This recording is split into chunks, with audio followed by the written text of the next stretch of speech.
Hello student, logic class में आपका स्वागत है। आज हम लोग पढ़ने वाले हैं क्रिस्टल क्षेत्र स्थायीकरण ऊर्जा, जिसे हम लोग इंग्लिश में बोलते हैं क्रिस्टल फील्ड स्टेबलाइजेशन एनर्जी और शॉर्टकट में बोलते हैं CFSC। ये जो है अपने पास बीएससी थर्ड ईयर का केमिस्ट्री इनऑर्गेनिक का टॉपिक है। इसके पिछले वीडियो में मैंने आपको क्रिस्टल क्षेत्र विपाटन को समझाया था, जिसके अंतर्गत मैंने अष्टफलकी संकुल में विपाटन, चतुष्फलकी में विपाटन और हम लोगों ने वर्ग संतुलन में विपाटन को समझा था। अगर आप उस वीडियो को नहीं देखे होंगे तो जाकर इस वीडियो को देख लीजिए। प्रबल लिगेंड दुर्बल लिगेंड की कहानी मैंने बताई थी, जिसमें आपको उसकी जरूरत इसमें पड़ने वाली है। ठीक है, तो जैसे कि मैंने यहाँ पे अष्टफलकी संकुल लिया है और इसके लिए हम लोग क्या करेंगे, क्रिस्टल क्षेत्र विपाटन ऊर्जा क्या है उसको समझेंगे और साथ ही साथ हम लोग किस प्रकार से क्रिस्टल क्षेत्र स्थायीकरण ऊर्जा को हम निकाल पाएंगे। ठीक है, तो सबसे पहले आपको कुछ बातों को समझना पड़ेगा कि इसमें किस किस प्रकार के ऊर्जा जो है वो ऐड होते हैं। ठीक है, तो जैसे कि आपको यहाँ पे एक फार्मूला दिखाई दे रहा होगा, इसमें हम लोग उत्सर्जन ऊर्जा, ठीक है, जैसा कि हम लोग आपको मालूम होना चाहिए कि अगर हम इलेक्ट्रॉन को यहाँ पे अगर नीचे में T2G समूह में डालते हैं, इसमें T2G नीचे में रहता है, G समूह ऊपर में रहता है, ये मैंने पहले से बता दिया था। तो जैसे T2G समूह जो कि निम्न ऊर्जा स्तर की तरह कार्य करते हैं, इसमें क्या होता है, ऊर्जा का उत्सर्जन होता है। ठीक है, तो ये ऊर्जा उत्सर्जन हुई उसका, और आगे जब ऊपर में इलेक्ट्रॉन जब जाता है तो क्या होता है, ऊर्जा का अवशोषण होता है। ठीक है, तो एक अवशोषण ऊर्जा की जरूरत पड़ेगी। और एक तीसरी चीज होती है कि अगर कभी युग्मन हो गया तो उस युग्मन कराने के लिए भी आपको युग्मन ऊर्जा जरूरत पड़ेगी। लेकिन याद रखिएगा, जो युग्मन ऊर्जा की जरूरत पड़ेगी वो आपको लगना पड़ेगा, किसका चाहिए, आपको चाहिए ये जो युग्मन ऊर्जा होगी वो होना चाहिए प्रबल लिगेंड के कारण। अगर प्रबल लिगेंड के कारण जो युग्मन ऊर्जा होगी उसे आपको यहाँ पे क्या करना है, कंसीडर करना है। ठीक है, तो इस प्रकार से अगर इसका डिफिनेशन परिभाषा हम देखें तो आपको एक बात समझ में आएगी कि किसी संकुल को, जैसे अपने पास संकुल के बारे में इसमें पढ़ाई करते हैं, तो किसी संकुल में स्थायित्व को प्रदान करने के लिए आवश्यक उत्सर्जन ऊर्जा, अवशोषण ऊर्जा और युग्मन ऊर्जा के कुल योग को हम क्या कहते हैं, क्रिस्टल क्षेत्र स्थायीकरण ऊर्जा कहते हैं। याद रखिएगा एक बात को कि क्रिस्टल क्षेत्र विपाटन ऊर्जा और क्रिस्टल क्षेत्र स्थायीकरण ऊर्जा जो होती है वो थोड़ा अलग अलग कॉन्सेप्ट का होता है। ठीक है, तो हम लोग अब सीखते हैं क्रिस्टल क्षेत्र स्थायीकरण ऊर्जा को निकालने की विधि, यानी कि हम किस प्रकार से क्रिस्टल क्षेत्र विपाटन स्थायीकरण ऊर्जा या फिर हम CFSC की गणना हम लोग करने वाले हैं। सबसे पहले मैंने एक अष्टफलकी संकुल मैंने लिया है, इसमें Eg समूह ऊपर और T2G समूह नीचे। आपको पता होगा कि इसमें क्या होता है, T2G समूह में ऊर्जा का क्या होता है, -0.4 डेल्टा O की कमी होती है और ऊपर में क्या होता है, इलेक्ट्रॉन की ऊर्जा में +0.6 डेल्टा O की वृद्धि होती है। ठीक है, तो इस प्रकार से हम लोग +0.6 डेल्टा O को 6dq लिख सकते हैं या फिर 3/5 डेल्टा O लिख सकते हैं, और -0.4 डेल्टा O को -0.4 dq या फिर -2/5 डेल्टा O भी लिख सकते हैं। ऐसा करके आप कैलकुलेट कर सकते हो। ठीक है, अब हम लोग D1 इलेक्ट्रॉनिक विन्यास के लिए इस अष्टफलकी संरचना में हम लोग क्या करेंगे, दुर्बल लिगेंड और प्रबल लिगेंड क्षेत्र के दो कंडीशन में हम लोग क्या करेंगे, CFSC की गणना करने वाले हैं। तो जैसे कि मैंने यहाँ पे कोई फार्मूला नहीं बताया है, मैं आपको बिना फार्मूले का यहाँ पे क्या करने वाला हूँ, CFSC की गणना बताने वाला हूँ। ठीक है, तो जैसे कि हम लोग D1 इलेक्ट्रॉनिक विन्यास करते हैं, तो सबसे पहले मैंने एक इलेक्ट्रॉन भरा, ये निम्न ऊर्जा स्तर है, उसमें एक इलेक्ट्रॉन बढ़ेगा। अब बॉस सिद्धांत हो गया, हुंड का अधिकतम बहुलता का नियम हो गया, ये सब इसमें जरूरी होते हैं। ठीक है, करते हैं। जैसे कि यहाँ पे नीचे एक इलेक्ट्रॉन आया, ठीक है, तो यहाँ पे इलेक्ट्रॉन आया तो यहाँ पे केवल और केवल आपको उत्सर्जन ऊर्जा देखने को पड़ेगी। ठीक है, यहाँ पे नीचे में उत्सर्जन होता है, ऊपर के लिए अवशोषण होता है। ठीक है, और यहाँ पे आपको युग्मन करने के लिए युग्मन ऊर्जा जरूरत पड़ती है। तो जैसे कि अगर हम उत्सर्जन ऊर्जा को देखें, क्योंकि नीचे में आया था, तो यहाँ पे एक इलेक्ट्रॉन के लिए अपने पास ऊर्जा में कितनी कमी होती है, -0.4 डेल्टा O की कमी होती है। तो इसी कमी को हम लोग यहाँ पे दिखाए हैं, और एक इलेक्ट्रॉन क्योंकि नीचे में आया है उसने एक इलेक्ट्रॉन का गुणा कर देना, और गुणा करने के बाद आपको -0.4 डेल्टा O, और जिससे हम लोग 10 के गुणा करके dq में कन्वर्ट कर सकते हैं, और -4 dq हो जाएगा। इस प्रकार से हम इस अष्टफलकी संकुल में दुर्बल लिगेंड क्षेत्र में हम क्या किए, यहाँ पे CFSC की मान की गणना इतना किए। इस प्रकार अगर हम प्रबल लिगेंड क्षेत्र में आते हैं तो आपको यहाँ पे दिखाई दे रहा होगा कि यहाँ पे भी अपने पास एक इलेक्ट्रॉन के लिए हम लोग काम कर रहे हैं। तो यहाँ पे निम्न ऊर्जा स्तर T2G में क्या हुआ, अपने पास इलेक्ट्रॉन भरा। ठीक है, एक बात याद रखिएगा कि दुर्बल लिगेंड क्षेत्र और प्रबल लिगेंड क्षेत्र में अंतर इतना रहता है कि यहाँ पे विपाटन ज्यादा होता है। ठीक है, तो ये इससे कोई फर्क यहाँ पे पड़ा नहीं, क्योंकि अपने पास एक इलेक्ट्रॉन है तो निम्न ऊर्जा स्तर में ही इलेक्ट्रॉन भरा है। तो इसके लिए और इसके लिए आपके पास जो वैल्यू आया है, जो CFSC की वैल्यू आई है, मान आई है, वो आपके -0.4 डेल्टा O ही आएगी। क्यों आएगी, क्योंकि यहाँ पे इलेक्ट्रॉन जो है सेम इसी प्रकार इसमें ही भरे हुए हैं। अगर हम इसी प्रकार अगर हम D2 कॉन्फ़िगरेशन D2 इलेक्ट्रॉनिक विन्यास को देखते हैं तो इसमें भी आपको सेम इसी प्रकार की संरचना इसमें भी देखने को मिलेगी, यानी कि चाहे दुर्बल लिगेंड क्षेत्र हो चाहे प्रबल लिगेंड क्षेत्र हो, इन दोनों के केस में आपको सेम दिखाई देगा। इसलिए दिखाई देगा क्योंकि इलेक्ट्रॉन जो होते हैं निम्न ऊर्जा स्तर में पहले भर जाते हैं, जो कि इसमें D2G समूह है। ठीक है, तो दोनों में कैलकुलेशन आप देख पा रहे होंगे कि मैंने कैसे किया है कि 2 इलेक्ट्रॉन है और 2 इलेक्ट्रॉन होने के लिए -0.4 डेल्टा ओ की क्या होती है, कमी होती है, तो कमी से मैंने -0.4 डेल्टा ओ से गुणा किया 2 इलेक्ट्रॉन के लिए, दोनों तरफ आप देख पा रहे होंगे, इसलिए दोनों में सेम मान आएगा और ये मान आएगा -0.8 डेल्टा ओ, और इसको हम लोग अगर dq के फॉर्मेट में लिखे तो -8 dq हो जाएगा। इसी प्रकार D3 के लिए भी आपके पास क्या मिलेंगे, उसी प्रकार के आपको दोनों में सेम आपको क्या होगा, इलेक्ट्रॉनिक विन्यास बढ़ते हुए नजर आएगा कि 3 इलेक्ट्रॉन है, फिर नीचे में आपको T2G समूह में आपको इलेक्ट्रॉन में ऊर्जा में कमी होती है, यहाँ पे -0.4 डेल्टा ओ की, तो दोनों का कैलकुलेशन भी आपका सेम आया है। यहाँ पे 3 का गुणा करना पड़ेगा इस -0.4 डेल्टा ओ, इसमें -0.4 डेल्टा ओ की ही गुणा क्यों कर रहे हैं, क्योंकि -0.4 डेल्टा ओ की कमी हो रही है। ठीक है, तो इस प्रकार से आपने दुर्बल लिगेंड क्षेत्र प्रबल लिगेंड क्षेत्र में आपने D1 D2 और D3 इलेक्ट्रॉनिक विन्यास के लिए आपने सेम एक प्रकार से मान निकाला। जैसे ही D4 बढ़ते हैं, D4 इलेक्ट्रॉनिक विन्यास की अगर मैं बात करूं तो D4 इलेक्ट्रॉनिक विन्यास में जैसे कि यहाँ पे 4 इलेक्ट्रॉन मैंने भर दिया, उसके बाद इसमें जैसे दुर्बल लिगेंड क्षेत्र में क्या होता है कि यहाँ पे आपके पास जो क्रिस्टल क्षेत्र विपाटन ऊर्जा है, ये जो अंतराल है उसे क्रिस्टल क्षेत्र विपाटन ऊर्जा कहते हैं, उसमें क्या हो गया आसानी से ये क्या कर लेता है, कम रहता है, तो आसानी से ऊपर चौथा इलेक्ट्रॉन जो हो जाएगा वो ऊपर इसी समूह में जाएगा। तो इस प्रकार से दुर्बल लिगेंड क्षेत्र में अगर हम देखें तो अपने पास 3 इलेक्ट्रॉन क्या है, T2G समूह में है, तो इसमें -0.4 डेल्टा ओ के गुणा कर दिया, फिर प्लस करके आप ऊपर में जाओगे तो आपको 1 इलेक्ट्रॉन मिला, और 1 इलेक्ट्रॉन के लिए 0.46 डेल्टा ओ की क्या होती है, वृद्धि होती है, तो प्लस करते हैं। इस प्रकार से इसको कैलकुलेशन करोगे, हल करोगे तो आपको -0.6 डेल्टा ओ आपको मिलेगा। इसका मतलब ओवरऑल इतनी ऊर्जा आपको क्या होगी, रिक्वायरमेंट होगी किसी भी संकुल को स्थायित्व प्रदान करने के लिए। ठीक है, और अगर हम प्रबल लिगेंड क्षेत्र में देखें तो थोड़ा सा आपको अंतर दिखाई देगा, क्योंकि प्रबल लिगेंड क्षेत्र है, इसके कारण क्या होगा, यहाँ पे विपाटन ज्यादा हो जाता है और इससे विपाटन ऊर्जा बहुत ज्यादा हो जाता है, जिसके कारण अपने को यहाँ पे चौथे इलेक्ट्रॉन भरने के लिए इसके T2G समूह में ही युग्मन करना पड़ेगा, और ये जो युग्मन जो हुआ है वो प्रबल लिगेंड क्षेत्र के कारण हुआ है।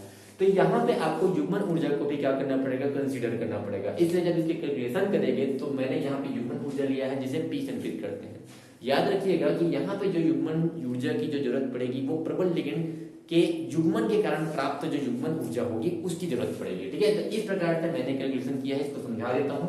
जैसे कि T2G समूह में आपके पास 4 इलेक्ट्रॉन है, जिसमें -0.4 डेल्टा ओ की कमी होती है 1 इलेक्ट्रॉन के लिए, तो 4 इलेक्ट्रॉन के लिए 4 का गुणा, अब प्लस करके आप युग्मन ऊर्जा को प्लस क्यों करते हो, क्योंकि यहाँ पे युग्मन ऊर्जा से युग्मन करने से हमेशा प्रतिकर्षण होता है, प्रतिकर्षण से ऊर्जा में वृद्धि होती है, इसलिए प्लस किया जाता है। ठीक है, तो इस प्रकार से एक गुणा करके आप एक युग्मन हुआ है इसलिए 1 का गुणा, और P क्या है, युग्मन ऊर्जा है, वो आपको ज्ञात नहीं रहेगी, तो इस प्रकार से P यहाँ पे हमेशा बना रहेगा।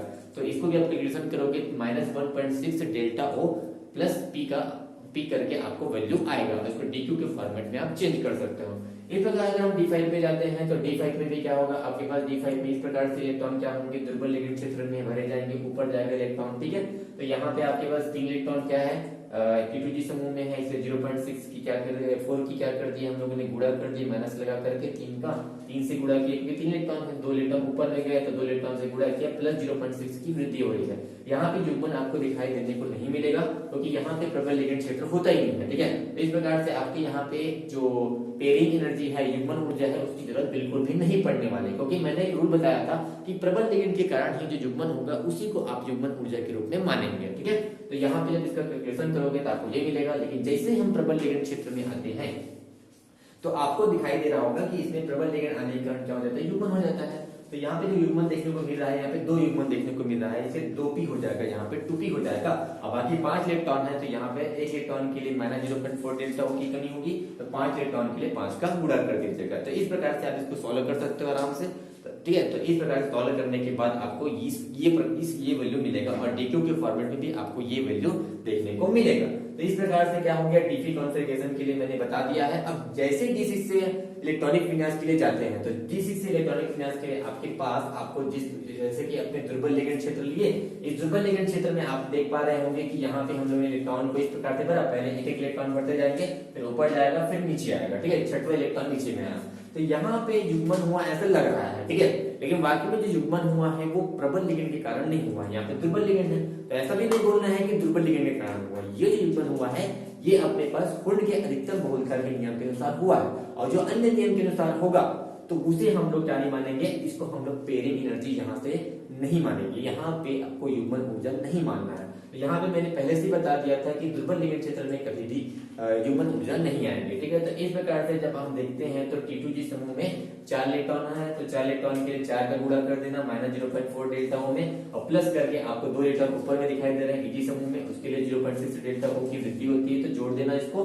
फिर आपका कैलकुलेशन करके आपको लास्ट में मिलेंगे माइनस ये 0.4 डेल्टा ओ, ठीक है।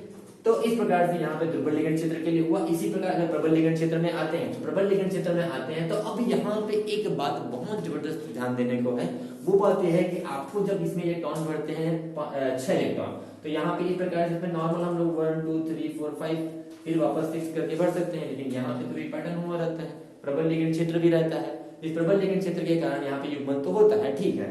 अब जैसे ही युग्मन हुआ होगा तो हम लोगों ने 1 2 3 भरा होगा, फिर चौथे इलेक्ट्रॉन यहाँ पे, फिर 5वां, फिर यहाँ पे 6वां इलेक्ट्रॉन, ठीक है। लेकिन यहाँ पे आपको यहीं पे थोड़ी सी बात ध्यान देनी है। मैंने एक बात बोली थी कि प्रबल लिगेंड के कारण ही युग्मन जो होगा उसी का युग्मन ऊर्जा आपको कंसीडर करना है। अगर हम दुर्बल लिगेंड को देखते हैं तो यहाँ पे पहले से ऑलरेडी एक युग्मन हो चुका था, तो याद रखना कि इस D6 इलेक्ट्रॉनिक विन्यास के लिए हम लोग दुर्बल लिगेंड को एक बेस मान के चलेंगे। एक बेस मानने का रीजन ये है कि पहले दुर्बल लिगेंड था, उसके बाद प्रबल लिगेंड आया, तो ऐसा हो गया, ठीक है।